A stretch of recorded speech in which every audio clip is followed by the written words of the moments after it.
Muy buenas tardes, mi querido hermano. Lo que yo quiero compartir contigo en esta breve cápsula es el propósito y contenido del evangelio que predicamos. Porque tú y yo saldremos a evangelizar a las calles, siguiendo la encomienda que dejó establecida nuestro Señor Jesucristo como la gran comisión. Id y predicad el evangelio a toda criatura. En Mateo capítulo 4, verso 23, tú puedes encontrar que Jesús inicia su ministerio enseñando y predicando el evangelio del reino. Pero también dice sanando toda enfermedad y toda dolencia en el pueblo. Podemos decir entonces que el evangelio del reino se trata de un evangelio teórico práctico, es decir, un evangelio completo. Entonces, cualquier doctrina que desacredite la parte práctica del evangelio es una doctrina incompleta a la luz de lo que el Señor Jesús impulsó a hacer y mandó a hacer. Entonces debemos entender que el contenido del evangelio tiene una parte teórica, pero también una parte práctica. Es decir, todo aquello que tú vas a compartir debe estar soportado por la parte práctica. Bien, tú puedes ver en Romanos 1, verso 16, dice, no me avergüenzo del evangelio porque es poder de Dios para salvación a todo aquel que cree. Y en 1 de Tesalonicenses capítulo 1, verso 5, dice, nuestro evangelio no llegó a vosotros en palabras solamente, sino también en poder, en el Espíritu. ¿Sabes? Entonces, los elementos principales del evangelio son la parte teórica y la parte práctica. Uno de los elementos principales que tú puedes encontrar en el evangelio es la justicia expresa de Dios, porque Él dice que todos hemos sido destituidos de la gloria de Dios. ¿Por qué? Por nuestro pecado, por la naturaleza pecaminosa que hay en nosotros. Entonces, la justicia de Dios se expresa en que ninguno que no reciba a Jesucristo como su Señor y Salvador y reconozca su obra, no tiene acceso al reino de los cielos, porque Dios es un Dios justo. Tú puedes ver que en Jesús se cumplen las profecías que estaban dichas por el profeta Isaías. Si tú te remontas a Isaías capítulo 61, versos 1 y 2, puedes ver que ahí decía, el Espíritu de Jehová el Señor está sobre mí, porque me ungió Jehová, me ha enviado a predicar buenas nuevas a los abatidos, a vendar a los quebrantados de corazón, a publicar libertad a los cautivos y a los presos, apertura de la cárcel, a proclamar el año de la buena voluntad de Jehová y el día de venganza del Dios nuestro, a consolar a todos los enlutados. Entonces, lo que podemos ver es que el propósito y contenido del evangelio del reino, es decir, las buenas nuevas, las cuales deben ser compartidas hasta el último de la tierra, están contenidas en este pasaje. Entonces, ¿a qué se refieren esas buenas nuevas? Hay 4 aspectos que tienen que ver con esas buenas nuevas y que debes conocer. 1, son las buenas nuevas de la salvación. Por gracia sois salvos, no por obras, y fuimos salvos de la condenación eterna. En segundo lugar, la restauración, buenas nuevas de restauración. Pasarnos de muerte a vida, restaurándonos a nuestra posición y propósito original. En tercer lugar, tú puedes encontrar que son buenas nuevas de liberación. ¿De qué somos libertados? De la cautividad, quitándonos de la potestad de las tinieblas y de su efecto, influencia y consecuencias en nosotros. Y como cuarto aspecto, tú puedes encontrar que son buenas nuevas de consolación. En medio de la tribulación o las pruebas, no estaremos más solos. Entonces, podemos decir que el evangelio son las buenas nuevas de Dios para la humanidad. Quiero explicarte muy brevemente esos 4 aspectos. Y arranquemos por las buenas nuevas de la salvación. En 1 Corintios capítulo 15, versos 1 al 4, tú vas a encontrar que dice así la palabra de nuestro Dios. Además os declaro, hermanos, el evangelio que os he predicado. Cristo murió por nuestros pecados, conforme a las Escrituras, y que fue sepultado y que resucitó al tercer día, conforme a las Escrituras. Entonces, creemos en un Dios vivo que puede librarnos de la muerte, pero también de la condenación eterna.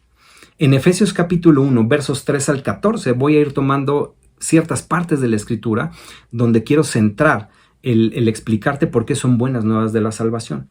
Dice, bendito sea el Dios y Padre de nuestro Señor Jesucristo, que nos bendijo con toda bendición espiritual en los lugares celestiales en Cristo, según nos escogió en él antes de la fundación del mundo, En amor, habiéndonos predestinado para ser adoptados hijos suyos, ¿por medio de quién? Por medio de Jesucristo, según el puro afecto de su voluntad, en quien tenemos redención por su sangre, el perdón de pecados según las riquezas de su gracia. En él también vosotros, habiendo oído la palabra de verdad, el evangelio de vuestra salvación, las buenas nuevas de la salvación, y habiendo creído en él, fuisteis sellados con el Espíritu Santo de la promesa. Ahora, hay un aspecto sumamente importante que debes tener claro y que debes conocer. La salvación es por gracia, no por obras. Tú lo puedes encontrar en Efesios capítulo 2, verso 8. Por gracia sois salvos por medio de la fe. ¿En quién? En Jesucristo. Y esto no de vosotros, pues es don de Dios.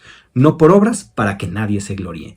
En 2 de Timoteo capítulo 1, versos 9 y 10, tú encuentras que dice, quien nos salvó no conforme a nuestras obras, según la gracia que nos fue dada en Cristo Jesús, manifestada en nuestro Salvador Jesucristo, el cual quitó la muerte y sacó a luz la vida y la inmortalidad por el evangelio, es decir, nos da vida eterna. Entonces, las buenas nuevas de la salvación es que en Cristo tenemos la redención de nuestros pecados y la vida eterna. Esto es parte del evangelio. Las buenas nuevas de la restauración las puedes encontrar en 1 Corintios capítulo 15, verso 20. Mas ahora Cristo ha resucitado de los muertos, primicia de los que durmieron es hecho. Porque por cuanto la muerte entró por un hombre, también por un hombre la resurrección de los muertos.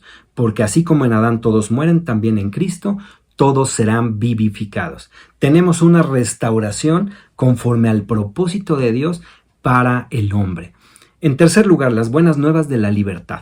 En Colosenses capítulo 1, verso 12 dice, con gozo dando gracias al Padre que nos hizo aptos para participar de la herencia de los santos en luz, dice, el cual nos ha librado de la potestad de las tinieblas y nos ha trasladado al reino de su amado Hijo, en quien tenemos la redención por su sangre, el perdón de los pecados. Tú puedes ver entonces que fuimos trasladados de las tinieblas a la luz admirable, de tal modo que la influencia que las tinieblas tenían sobre nosotros y el dominio que estaba sobre nosotros es quitado a través de Jesucristo. Esas son las buenas nuevas para libertad. Y en cuarto aspecto puedes ver las buenas nuevas de consolación. En 2 de Timoteo, versos 10 al 12, dice, palabra fiel es esta. Si somos muertos con Él, también viviremos con Él. Si sufrimos, también reinaremos con Él. Si le negaremos, Él también nos negará. Entonces, tú puedes ver que fuimos consolados. No teníamos esperanza. Ahora tenemos esperanza en Cristo Jesús, de tal modo que si morimos con Él, o en Él, también viviremos con Él. Tenemos acceso a la vida eterna. Hemos sido consolados de aquel punto en el cual nos encontrábamos por no tener esperanza. Y reinaremos con Él. Esa es ahora nuestra esperanza. Reinaremos y viviremos eternamente con Él. Si le negáramos, ojo, Él también nos negará. Tienes la oportunidad de recibir las buenas nuevas del Evangelio. Si no las recibes, entonces estás en la misma posición donde te encontrabas, en donde la muerte, la condenación eterna, está destinada para ti. Pero gracias a la gracia de Dios a través de Jesucristo, tú puedes tener acceso a la vida eterna. Quiero animarte a cumplir la gran comisión dada por el Señor Jesús de ir y predicar el Evangelio hasta lo último de la tierra, sabiendo que al predicar el Evangelio del Reino tendremos el respaldo de nuestro Dios a través de su Santo Espíritu. Quiero que vayas a la Escritura en Hechos capítulo 4, versos 29 al 31. Dice, y ahora, Señor, mira sus amenazas y concede a tus siervos que con todo denuedo hablen la palabra. Pídele a Dios que te dé denuedo para hablar su palabra, para compartir las buenas nuevas. Dice, mientras extiendes tu mano para que se hagan sanidades, señales y prodigios mediante el nombre de tu santo Hijo Jesús. Cuando hubieron orado, el lugar en que estaban congregados tembló y todos fueron llenos del Espíritu Santo y hablaban con denuedo la palabra de Dios. Necesitamos la llenura del Espíritu Santo. Pídele también ser lleno del Espíritu Santo para que tus palabras sean respaldadas y entonces prediques un evangelio completo como lo empecé explicando en esta tarde. Un evangelio que es teórico pero que también es práctico porque tiene el respaldo pleno de nuestro Dios. En Hebreos capítulo 2, verso 4 dice, testificando Dios juntamente con ellos con señales, prodigios y diversos milagros y repartimientos del Espíritu según su voluntad. Tienes el respaldo del Espíritu Santo, tienes el respaldo de nuestro Dios cuando cumples la gran comisión que Jesús te dejó encomendada. En resumen, lo que platicamos en esta tarde es que podemos decir que el Evangelio son las buenas nuevas de Dios para la humanidad. Eso es lo que tú tienes que compartir, cuyo propósito y contenido son las buenas nuevas, las cuales deben ser compartidas hasta el último de la tierra. Y son buenas nuevas de salvación. Por gracia sois salvos, no por obras para que nadie se gloríe. De que eres salvo de la condenación eterna y ahora tienes vida eterna. Buenas nuevas de restauración. Nos pasa de muerte a vida y restaura nuestra posición y propósito originales en Dios.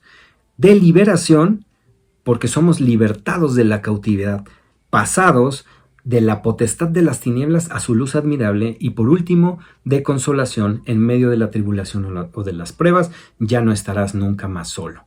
Así que el Señor te bendiga y pídele que seas empoderado por el Espíritu Santo para ir y compartir el Evangelio. Dios te bendiga.